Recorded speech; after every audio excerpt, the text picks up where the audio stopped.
Assalamualaikum warahmatullahi wabarakatuh, teman-teman. Hasil rapat sebelumnya di logbook 6, 5, 4, 3, 2, 1 itu sudah dilalui. Sekarang masuk ke logbook 7, yaitu teknik pengumpulan data kualitatif. Karena memang ini riset dasar, maka kita mengambil teknik pengumpulan data kualitatifnya dengan pedoman observasi, wawancara, dan angket, pengambilan data, analisis data. Inilah alur riset kualitatifnya. Jadi pedoman itu sudah disusun, observasi yang dilakukan kepada mahasiswa yang melaksanakan praktikum kiroah, lalu wawancara dilakukan kepada dosen dan juga pimpinan, hal yang terkait dengan praktikum. Kemudian angket ini juga diberikan kepada mahasiswa. Nah, pengambilan data kita ambil prosesnya dari pedoman yang sudah ada, kemudian dianalisis. Hasilnya nanti kita tuliskan dan kita buat di dalam laporan yang berbentuk artikel. Nah, rumusan masalah di dalam riset kualitatif biasanya bentuknya menggunakan kata bagaimana. Bagaimana pelaksanaan praktikum kiroah ibadah dan kitabah selama masa pandemi COVID-19, khususnya semester ganjil 2020-2021. Jadi kita hanya mendeskripsikan apa yang terjadi selama pelaksanaan praktikum di masa pandemi COVID. Nah, kemudian kisi-kisi dari kajian teorinya kita turunkan menjadi aspek, dimensi, indikator, dan item-itemnya. Aspek praktikum kiroah itu ada praktikum kiroah ibadah kitabah, kemudian ada dimensi praktikum di masa pandemi COVID-19.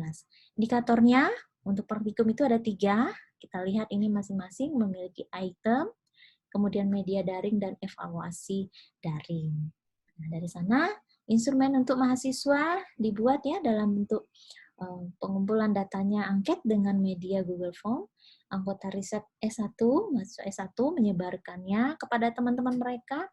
Kemudian angket dibuat dengan memiliki variabel tersendiri yang memuat kiroah, ibadah, kitabah. Tentu semua berdasarkan majelis tarjih. Dimensi indikator itu saya yang buat ya, kemudian saya serahkan kepada Pak Hayun dan meminta bantuan juga kepada Kaprodi agar angketnya bisa dilaksanakan. Pedoman untuk dosen, wawancaranya bisa dilakukan by phone atau langsung secara tidak terstruktur atau terstruktur.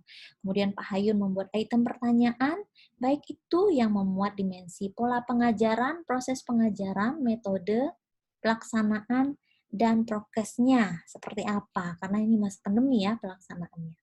Pernahkah ada dosen yang mengembangkan silabus berdasarkan 3 aspek tadi?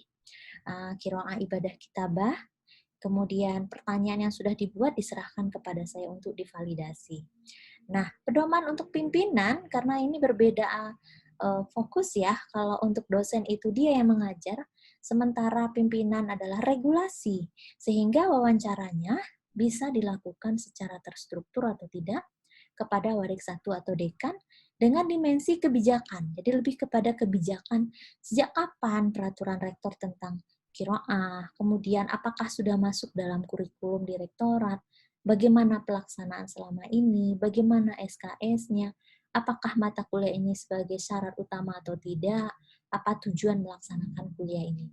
Nah, indikator ini disusun berdasarkan dimensi dan definisi konseptual yang kita sudah ambil dari kiroah, ibadah, dan kitabah. Nah, pertanyaan kemudian bisa mengantarkan ke model baru. Ini mungkin nanti akan menjadi penelitian lanjutan di 2022. Model praktikum yang bagaimana yang efektif menurut Bapak? Ini bisa kita ajukan baik kepada dosen maupun pimpinan. Lalu apa saran Bapak terkait praktikum selanjutnya? Dari sini nanti akan muncul prototipe, step-step bagaimana kita membuat LMS atau pembelajaran berbasis blended learning untuk mata kuliah kiroah ini. Nah, ini kata kunci. Sehingga saya perlu mendalami ini agar penelitian lanjutannya di tahun 2022 itu bisa dilaksanakan sebagai penelitian terapan. Nah, di 2023 bisa sebagai penelitian pengembangan. Ini dokumentasi ketika dilaksanakan rapat, ini butuh ya karena berbasiskan data dan fakta. Berikut juga dengan pembiayaan harus kita keluarkan dananya per pertemuan atau per logbook. Terima kasih teman-teman. Nanti kita jumpa lagi di logbook ke-8. Assalamualaikum warahmatullahi wabarakatuh.